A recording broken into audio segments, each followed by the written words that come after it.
বিসমিল্লাহির রহমানির রহিম। আমি এই সারা বিশ্বের আন্তর্জাতিক ট্রাইব্যুনালের যে আইনজীবী আছেন সবাইকে উল্লেখ করে বলছি যে আপনাদের রাষ্ট্রে ইসরায়েল, হামাস, গাজা বিভিন্ন রাষ্ট্রে যে আপনাদের ওই দেশের সৈনিকেরা গণহত্যা চালিয়ে বিভিন্ন ডিস্ট্রিক্ট ধ্বংস করে শিশু বাচ্চার থেকে নিয়ে হাজার হাজার মানুষকে ধ্বংস করে দিয়েছে, তাদেরকে মৃত্যু ঘটিয়ে শহর বন্দর ধ্বংস করে দেওয়া হয়েছে। আজ তৈরি কোনো ট্রাইব্যুনাল আন্তর্জাতিক থেকে কাউকে, এই গণহত্যাকারীকে বিচারের রায় আপনারা করেছেন? আমরা তো আজ পর্যন্ত কোনো জায়গায় দেখি নাই এই গণহত্যাকারীকে ফাঁসিতে রায় করা হয়েছে। আপনাদের এই আমাদের মাননীয় প্রধানমন্ত্রী, এই দেশের প্রাক্তন প্রধানমন্ত্রী, আপনারা না জেনে না শুনেই তাকে ফাঁসির রায় ঘোষণা করেছেন।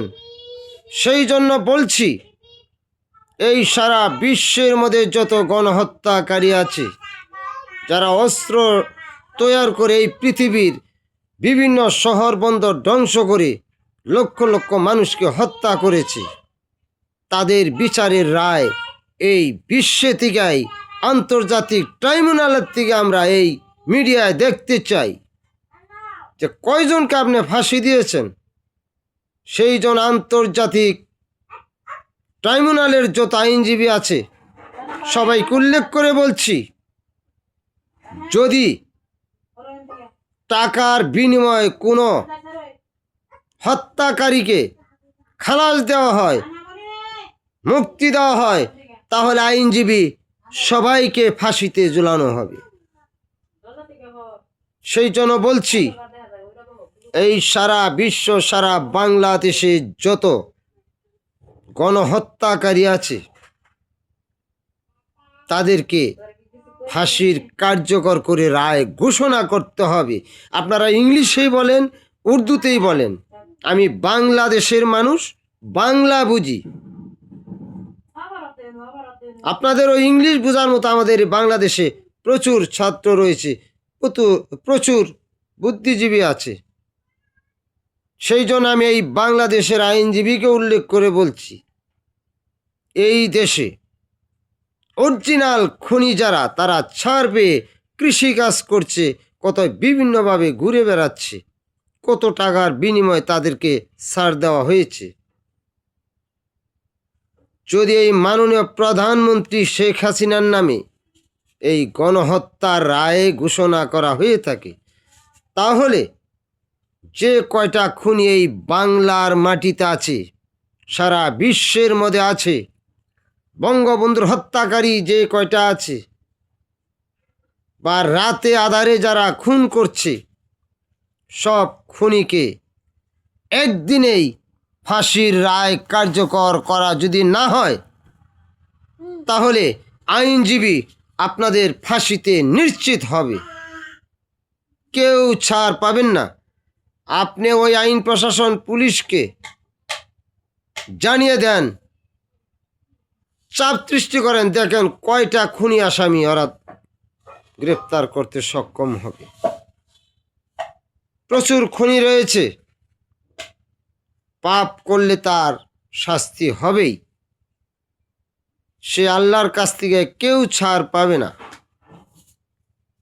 সেই জন্য বলছি যে আমাদের প্রধানমন্ত্রী শেখ হাসিনাকে যে আন্তর্জাতিক ট্রাইব্যুনাল থেকে যে তার ফাঁসির কার্যকর করা হয়েছে, তা আপনাদের রাষ্ট্রে যে গণহত্যাকারী আছে তাদেরকে ফাঁসি রায় দিয়ে এই মিডিয়ায় পৌঁছিয়ে দেন যে এই কয়টা গণহত্যাকারী আমরা ফাঁসিতে দিয়েছি। আর আপনারা যদি ফাঁসিতে দিতে না পারেন, তাহলে আপনাদের ফাঁসি নিশ্চিত হবে। সেই জন্য আজকে সবাইকে জানিয়ে দিচ্ছি যে অচিরেই যদি ফাঁসিতে ঝোলানোই হয়, একদিনেই সব ফাঁসির রায় ঘোষণা করা হবে। আর তা না হলে যে কয়টা লোক মারা গিয়েছে সবার জীবন ফিরিয়ে দিতে হবে, আর নয় ফাঁসি কার্যকর করা হবে। বঙ্গবন্ধুকে সপরিবারকে হত্যা করেছে, তাদের এখনো খুনি বিভিন্ন জায়গায় রয়েছে, আর তারা গোপনে এসে মানুষকে উস্কানিমূলক দিয়ে সেই ৩২ নম্বর বাড়ি ধ্বংস করেছে। আর এর সাথে বলে দিচ্ছি, যে যত বড় শক্তিশালী থাক না কেন, একটা নিষ্পাপ বাড়িকে উচ্ছেদ করা, তাকে এই অবধ্বস্ত করা, ভাঙচুর করা, এইটা আইনে কেউ ছাড় পাবে না। আর এর সাথে বলেছি যে আইন প্রশাসন আপনাদের এত অস্ত্রশস্ত্র থাকতে আর আপনাদের নীরবে ইট পাটকাল মেরে মাথাকে জায়গায় জায়গায় ফাটিয়ে দিচ্ছে, রক্ত ঝরছে, আর আপনারা চেয়ে চেয়ে দেখছেন। আপনারা এই বাংলার মানুষকে দেখিয়ে দেন যে একটি ইট পাটকেল মারার লোককে কিভাবে গ্রেফতার করে তাকে কিভাবে শাস্তি দেওয়া হয়। খালি একটা নমুনা আপনারা দেখাইয়া দেন, উল্টো করে ঝুলিয়ে, তারপরে আমার তো আর বলে দিতে হবে না, আর ইট বেঁধে ঝুলিয়ে রাখবেন। এইটাই লাস্ট ওয়ার্নিং। যে দেশের আইন প্রশাসন অস্ত্রধারীকে ভয় পায় না, তারা কি এর সাথেও জানাচ্ছি, যারা বাসা বাড়িতে আগুন দিচ্ছে, কটকেল ফুটাচ্ছে, বা মানুষকে দিনে দুপুরে গুলি করে হত্যা করতেছে, তাদেরকে আপনারা ধরতে সক্ষম হবেন। সেই জন্য বলছি, আজকে যে দেশের জন্য যত ভালো কাজ করে যে থাক, তাকে হটানোর জন্য বিভিন্ন রাষ্ট্র থেকে, বিভিন্ন জায়গায় থেকে তাকে নামানো হয়। সেই জন্য বলছি, জিন্নুস সাহেব, আপনি তো বিভিন্ন রাষ্ট্র থেকে আসছেন, যে প্রাক্তন একটি প্রেসিডেন্টের মেয়ে বর্তমান প্রধানমন্ত্রী, কত টাকার বিনিময়ে আপনি তার ফাঁসির কার্যকর করেছেন, আজকে জনগণ সব বুঝিয়ে দিবে। আপনি আসার পর উপজেলা চেয়ারম্যানের বেতন বন্ধ করেছেন, ইউনিয়ন চেয়ারম্যানের বেতন বন্ধ করেছেন, টাকার বিনিময় কতজন কিনেছেন, আপনাকে এমনভাবে ধরা হবে, সব র র র করে বের করে দেওয়া হবে। আপনি কত টাকা দিয়ে কত জনকে কিনিয়েছিলেন, এটার জন্যই আপনার কিছু বলতে হবে। সেই জন্য আর দেরি না করে সবাইকে সতর্ক করে দিচ্ছি, আর যেন এই দেশে কোনো রক্তক্ষয়ী সংঘর্ষ না হয়। আর যারা ৩২ বাড়ি ভাঙ্গার জন্য যে আনন্দ উল্লাস করতেছ, তোমাদের কি কিছু বলা লাগবে?